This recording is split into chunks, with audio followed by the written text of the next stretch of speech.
We're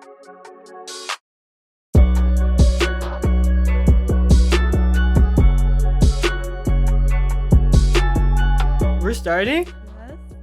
Hey guys, let me bring you a little closer. I want to make sure you guys hear me loud and clear. Because we're getting into a really fun episode here at Babellion Studios. This is the Oscar Preview Series 2022. We're going to talk about a fringe nominee, I think I would call it, just from the fact that from the articles I was reading about everyone's predictions for who would get nominated of this final 10, this one was towards the bottom, if even there at all, because it is an international film. A lot of the international feature films typically aren't included in the main categories. An exception to that rule is obviously Parasite, which shook up the industry. So I think maybe they're kind of normalizing actually having them in the regular categories now, which is a good thing. Absolutely. And I'm very excited that they did, because otherwise I don't know if I would have watched this. I don't know if it would have exactly caught my eye, because I really just wanted to watch the Best Picture films. And I'm glad it was there, because I thoroughly enjoyed this one. I'll talk about just how much I enjoyed it in a bit, but I'm going to introduce you to my co-host, Gladia Boldt, in the building. Titus Oldham in the building. Yes, I agree. I thoroughly enjoyed this. This is my favorite film of the year, including 2021. So, well, I guess it was released in 2021, but right. Ryusuke Hamaguchi's Drive My Car was nominated for directing, Best Directing, International Feature Film, and Adapted Screenplay, all of which were for Hamaguchi. And then adapted screenplay was also for Takamasa Ue. Hell yeah. Very comprehensive, yes. And deserved it. Yeah, I think there may be some snubs here, but I think overall this kind of sums up exactly the expected from this film. Obviously, international feature film was going to be there. Mm-hmm. If it's going to be nominated for Best Picture, it's got to be international feature film as well. It was Japan's representative, we should mention. Yes. Directing, absolutely. I feel like it was just a very... I think this goes hand in hand with adapted screenplay. It was a very unique adaptation that I'm not used to seeing from film, because the way he's described the way he adapts from literature is that he can never really adapt from like words itself. He can only adapt from his experience with the piece. So whether that's like the themes of it and what that means to him, or like how he envisions it personally on a personal level. And so there was not a lot of direct I guess feedback or like collaboration with the original author, who he admires, but just simply wasn't really interested. He wasn't sure exactly what was going on. They like sent him various like drafts of the script, and he just said, yeah, okay, that's good. Okay. Never really gave any feedback. Okay. This is Takamasa Ue. And then he also didn't attend the screening, but Hamaguchi got word that he did eventually watch it, and got word that he did enjoy it, but he's never actually met him. No like direct collaboration about that at all. So it is all basically adapted from his own feeling of how that he feels about that piece and the other pieces that go along with that collection of pieces from the Drive My Car. And so I thought that was very interesting. I felt like I could notice it as well. Like I could actually like kind of piece that out, because of the fact that in the original, it actually starts in the car scenes with the driver, and it's always talking past tense about in the literature. Burning, right? Is that what it? It's like, I think it's a part of a collection called Men Without Women or something like that. I think this one was Burning, but I might be wrong. So it was all past tense, and the thing about Ryusuke is that he never wants to do flashbacks, and because he finds that to be very explanatory. That's what something he said. And so he took pieces of his other works to try and fill in the gaps of the exposition. So there's this one piece that, I mean, if you've watched the film, you know that it starts off with the wife after sex telling a story, and that's a different piece that wasn't connected to the original adapted piece of Drive My Car. And so he was just connecting a lot of these different tales together to make one kind of like smoother story. And I found that to be very interesting, and I think he did a great job with it. It's really, this piece largely, I mean, it focuses on theater. A lot of it does, Chekhov. So I find that information so interesting because a lot of people working with text from that time, whether it's Chekhov or it's prior to that, they face the question about how to enliven it without letting go of the most important elements of it. Yeah. So hearing that he was tying it together in order to keep it moving forward, but still paying respect to what was written, makes sense. It does make sense. And I don't know. I just feel like if we look at the other adapted screenplays that are nominated, I believe we have Dune, we have Coda, and I don't want to. Power of the Dog. I believe Power of the Dog is the favorite as of right now, from what I've read. But I just feel like this one just stands out because of the way it was kind of like collaged together with those other stories, and the fact that it wasn't exactly a word for word interpretation. It was just like he was just trying to give off the feeling of how he felt when he read it, and really like inserting the themes and maybe exaggerating the themes from the original of like grief and moving on in general. Because I mean, I feel like all of those characters, which are, by the way, all so compelling, every single interaction, every single character, very compelling. I feel like they're all kind of coming back to this one central point of like how to move forward, how to move on.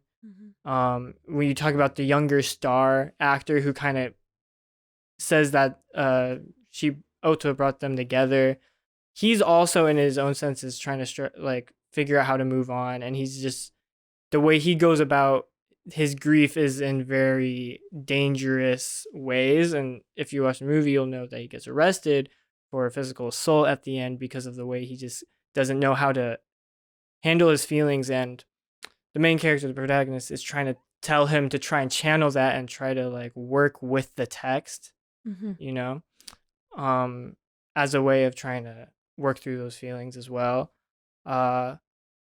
Yeah, I guess I do want to ask you more about that, about the inner workings of theater, how you think seeing that on screen, how it's portrayed on screen, how that works. Is it believable? How interesting that was for you. I thought it was extremely interesting, especially the threads about intimacy and the way that can affect a story or the production of a story. Because the character you're just talking about, Koji, the heavier effects that has on the emotional demands that the craft has, you could see it playing out. And then the disappointment that the director placed on him, the expectations he placed on him, because that intimacy it can really damage the natural way that a story is produced and the way that it comes together. But because theater, we've talked in the past about theater being part of all social interactions, like the way that it plays into normal communication. Right. So I thought it was interesting that the director was directly experiencing that and exploring that with this story, focusing on the way that the work within the theater affects these people's personal lives. Yeah, because there is that bit about how he is coming from a place where he's already having done that role, and everyone expected him to take on that role himself, but instead he just remains as a director because of how much it takes out of him, the text. I forget the exact line, it's very beautiful, but basically just how much the text takes out of your life, takes a toll on your life, something along those lines. Yes. And I thought that was astounding, and just how he put someone else that he has a difficult relationship with in the position to also feel that pain. And I wasn't sure if like that was a way for them to try and develop a understanding of each other, or if it was a revenge thing. Like I wasn't sure exactly the thought process, because a great thing about this film is it doesn't try to over-explain everything Yes. to you. Yes. And I think at first it can feel confusing, but I think the payoff is greater towards the end. Agreed.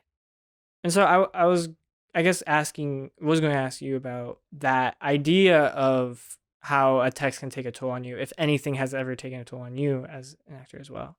I think it's impossible. There are techniques that protect you from that.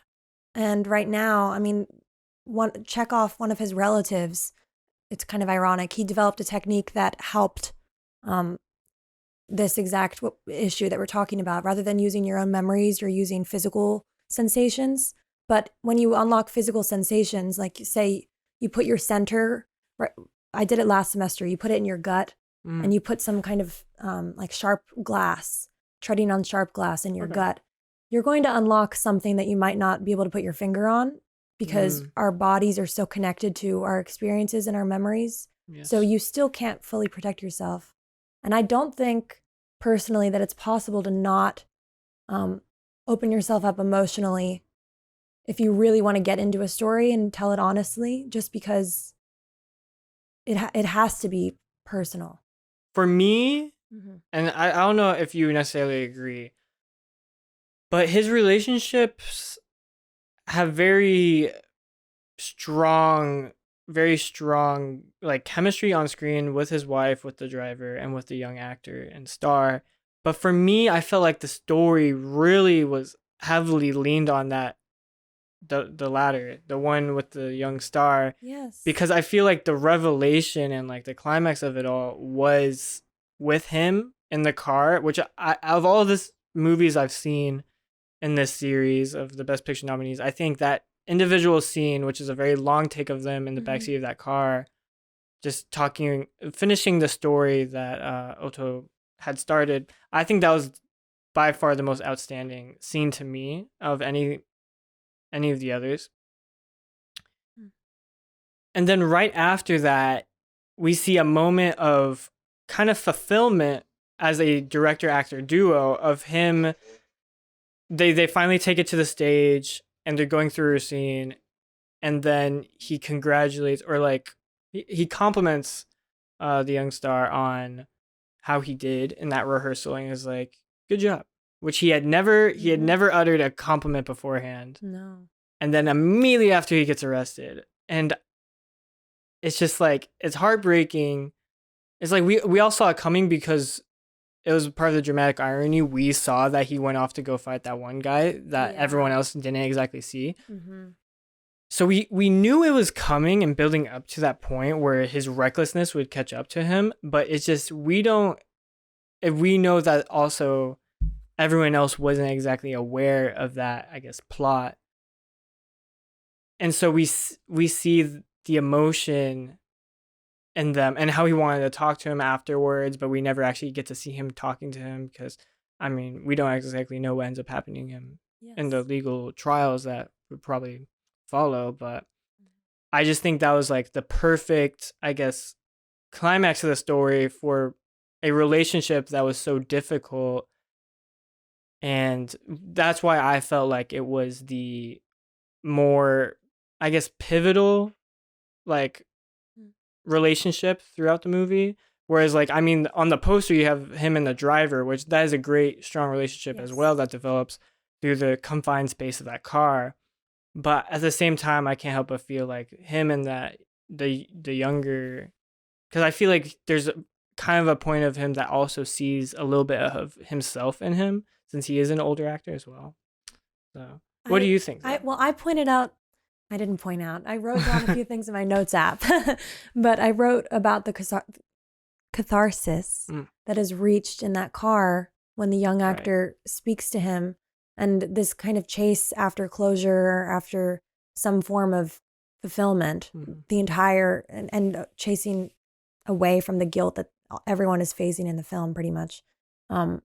the way that it culminated there and then was shut down by that arrest, the arrest didn't feel, yes, we saw it coming, but it also didn't feel quite as,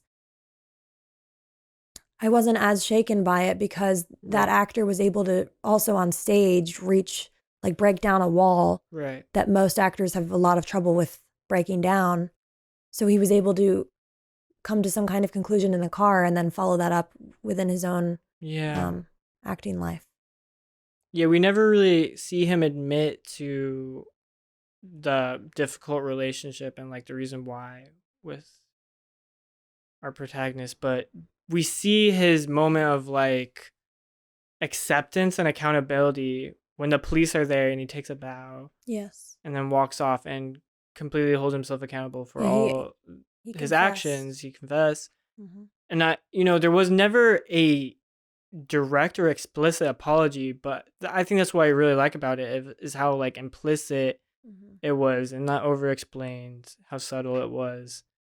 And yeah, I mean it is a long winding movie, so it can be hard to like keep up with it in some ways, but I think at the same time this goes back to directing as well. The visuals and the performances just really help sell I feel like it's a very hard screenplay to sell, I would say. Why do you say that? Just because of the... Maybe more of a casual audience, just like longer runtime, not a lot of like very immediately gratifying action, I guess. It's all very kind of like dragged out, a lot of long sequences and scenes, And dialogue. Yeah, definitely. Dialogue. I think a lot of the longer scenes were also with like the sex scenes and the stories being told there. And then I think ultimately, that last one kind of like it led up to that point because they had to finish the story as well that she was telling. Oto, that is. Yes. There's a lot of patient direction happening. You can see why Hamaguchi was honored in this way and hopefully will be with a win, because I think even the way that the characters have to have patience. It's play within a play. They're playing actors, and the actors have to have patience in order to get into those roles with text that's kind of it's old text. So they have to be able to take the time to inhabit that world, trust that world. Absolutely. And then the director, you can see even the actors, I think, though from the beginning they're compelling, they really, I don't know if this was filmed sequentially, it probably wasn't, but I felt as though they were really getting into the characters as it progressed. The characters that they were playing in this film, not the play. Yeah, I would probably put this above all the other films I've watched. I haven't watched Belfast yet, but all the others I would probably put it above. Just because part of me feels like the others are kind of dealing with themes that can often feel kind of like Oscar bait, maybe. Oh, I haven't seen half of them yet. Right. And like obviously like they're good films, so I'm not trying to like take away the fact that they are good films just by saying they are Oscar bait. But I feel like at the same time it's just like part of you can't help but like wonder like how much of this is like a genuine need to tell this story. And I just felt like through this story I was like this was something that really needed to be told. Like I can understand how this could resonate at such a grand scale as well. Whereas like some of the others I'm not too sure. I would say like Coda, definitely a story that needed to be told in the way it was told as well. But yeah, I just feel like for me this is the strongest one. I don't think it will get the honor of Best Picture. And I can understand why as well. Can I ask why you think it? Because it won't? Why I think it won't? I just feel like part of it is bias in that it is an international feature film and that's kind of like its category. But at the same time, I feel like I also feel like maybe like the commercial value of it is just not there either. Whereas like all the others kind of had a very distinct commercial value to it, whether that's names or whatever. Because like I'm not trying to say like Benedict Cumberbatch or Will Smith don't deserve their flowers for their performances, but they are bigger names that are going to be a selling point for those films. Whereas like I feel like this film, you have to come into it unless you are familiar with like a lot of Japanese cinema, which I am not. You know, I feel like you have to kind of be familiar with. You kind of have to just accept like you are unfamiliar with whatever is about to unfold, because I had no idea what this was about. I don't know if you did walking into it. No, I didn't. But like intentionally. With like the marketing of the other films, like I had a little bit of an idea, at least. Like I knew Power of the Dog was like a Western that dealt with sexuality. I knew that. What was the other one? King Richard was a biopic, which is like biopics in general have kind of developed a Oscar bait sort of reputation anyways, but they're both very good. But do I believe they are the absolute strongest through like all these different categories? I'm not sure. I feel like maybe Drive My Car is almost too subtle for its own good, because like the flashiness of like production design, like I think production design was great. Yes. The way they were able to like contrast that very iconic red car with like the rest of its surroundings, like that last sequence when she was walking up to the car, I knew it was going to be a red car just from the surroundings and just like the way it was building up. So clean too. Yeah, such clean edits. But it wasn't the flashiest. Like I feel like Power of the Dog production design is going to get its flowers there, because that's kind of like very flashy in the sense like they really sold a Western feel to it. And same with like Nightmare Alley and all the other ones there. So yeah, I like, and I know you do too, but I like that it breaks that mold. And if you think about how all of these pictures are going to hold up years from now, I mean, this one is one that I will tell multiple people to watch. There's a power to the amount of patience that it takes. And I know that I was critical of Dune a while back because it was requiring the same kind of patience, and it was showing the world in a way that was kind of overwhelming. And here that happens, but it's done through these characters' eyes so carefully that I didn't mind that it was a long journey. I mean, I've read some reviews, some people were talking about the length, but I think it was perfect at that length. It was like unfolding a novel. We also have to remember that this guy also had a 5-hour film, of which he's also very much known for. So this was more so doing us a favor in comparison to the rest of his discography. But I agree. I think it was the right length for what this film entails. Because I feel like if you're going to try and cut it down and really like cut corners, the payoff wouldn't have been there.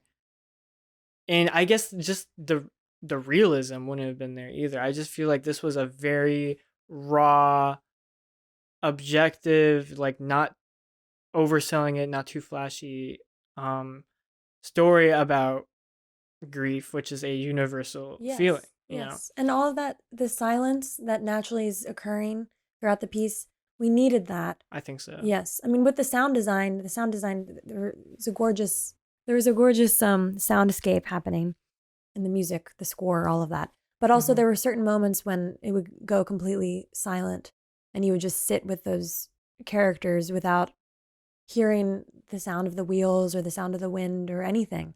No fed-in sound. It was just... Right. And that said a lot whenever that happened. And if that was cut out, for instance, I think we would have lost something big. Earlier, you brought up the relationship between the young and the older actors, the play with power between Yusuke and Koji. Yeah. And I thought that was so interesting because at first I also wasn't sure as to why he was giving that role. But I think largely it does have to do with himself, but not in a revenge way. Just, again, like reaching that catharsis, learning more about his wife, which he ends up learning through this person. Yeah. He's very curious about why they were involved. So, and also they're both so interesting because they're playing this character, Vanya, who is like the expression of regret. That's how he's known throughout theater history. And that's the premise of the play. And then that's also the premise of their relationships with Otto and with their own lives. So there's so much metaphor there that's worth noting. Yeah. That is definitely true. I feel like, and both have taken different courses to get to that point of regret as well, because it was like, I think they revealed they had their daughter die, and so he went from, I think he was an on-camera actor for a while, but he went from that to being solely just doing theater after that point in his life. And then for the young star, I forget exactly what the point was. I mean, also Oto's death kind of had something to do with it as well, but I think it was dropped from his agency. Yeah, I think he just like developed a bad reputation or something, and that's why so many people were taking photos around him. He's like treated like, I don't know, Kanye right now. Yeah, just like kind of being chastised for his behavior. And I mean, as we see through the movie, like there's reason for that. Just the way he like approaches life is very, very uninhibited. Yes, it's just like difficult to reckon with. But I think it's still a perspective that needed to be told, because we have a older, more mature actor represented. We kind of needed that insight from a younger stance, because that kind of fleshes out each other's characters, like where the younger could like lead in his life, like where he could eventually end up, and then from looking backwards as well, like that's who I was at one point. I feel like their relationship helps flesh each other out in a way. Yeah. And then we didn't really get into the driver at all, but I think her character kind of helped. I don't even know, like helped him recover, because I don't think the prior relationship I was just talking about between the actors necessarily helped each other recover, but it helped gain some understanding and like some insight. I think she was the comfort he needed at that time, because I mean, there's a line that I love about her talking about, the car was clearly treated with care, so I want to do the same. Yes. I took that, as soon as I heard that, I took that as like she was also referring to him in the way that he was cared for by his wife, but now that she's gone, she wanted to do the same in a way, and not in a romantic way. A little bit. Which I really liked. I liked that it didn't turn a romantic corner. Yes. I'm glad it remained very just friendly. Yeah, father-daughter relationship. Yeah. And I think the biggest thing for both of them, because they helped each other kind of find some kind of agency, and when he compliments her driving and sort of frees her from the guilt of her mother's, that story with her mother, it's happening at the same time as she's changing him in the car without being like a manic pixie dream girl. Like just her presence helps him open up gradually. It's done very naturally. Like the only times that they open up, really, they're in motion, they're walking or they're driving, which I thought was quite an intentional choice. Yeah. Also, just to end on a more I don't know, lighthearted note. her actor, so Hamaguchi had a very good idea of who he wanted Misaki. To portray. Yeah. The character. Portray that character, but he found out that she didn't know how to drive. Could you repeat that? He found out that she didn't know how to drive. The actress? Yeah. When? Like in pre-production. Really? And so when he was still looking at casting, like he wasn't ready to make any final decisions, but when he found that out, he immediately went to cast her, because they wanted to start teaching her lessons immediately in order to fulfill that role. And he didn't want it to be with green screen either. Yeah. Those driving sequences. Wow. He said specifically he didn't want the actors to have he wanted the actors to have one less thing to pretend about.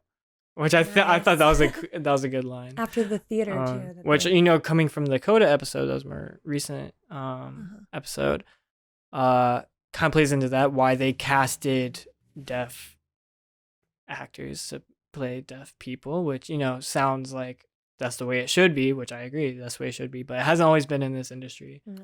But it definitely helps really make it more authentic, which I think is very important when you're trying to deal with some heavy themes such as this. And we have a character. I shouldn't say Oh, we yes. have. There is Another deaf character. Yes, Yeah. who I wanted to point out, the character Lee Yuan, played by Park Yu-rim.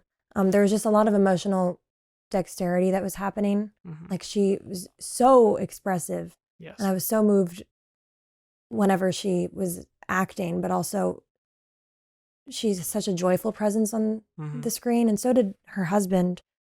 Yes, I love that relationship. And even when Yes. they were like on camera individually, I thought they were really compelling. And I mean, I know we're going to end it on a happy note, but I did love, regardless of happy, sad, Mhm. that doesn't even exist, but the way that all of the characters were breathing through the Chekhov text, and then the way that the actors were breathing through that process was really quite beautiful. Yeah. They were able to they learned how to protect themselves from the effects of the art of the muse, and also from the process of guilt that Right. doesn't always fit. Yeah. And on that note, we'll end it there. I think we got a lot of what we had to say out of the way. I hope you agree, at least. Yeah, I think it's a shame that this probably won't. I mean, I think it may have been snubbed for some other nominations. I would like to talk about. I would like to talk about original score and many, many other things. But at the end of the day, this is just kind of the state of the industry as it is right now. I think it is taking strides, but we aren't exactly at a place where, the Academy Awards, a American-founded award organization, I guess, is going to appropriately evaluate international film the way it should be. So, we'll get there one day. But as for now, at least we can still appreciate it individually. And just remember, Oscars aren't the end all be all. You have to evaluate everything yourself independently. So that's the whole point of this series, at least. So hope you guys enjoyed. Only 2 left. Stay tuned. Thank you.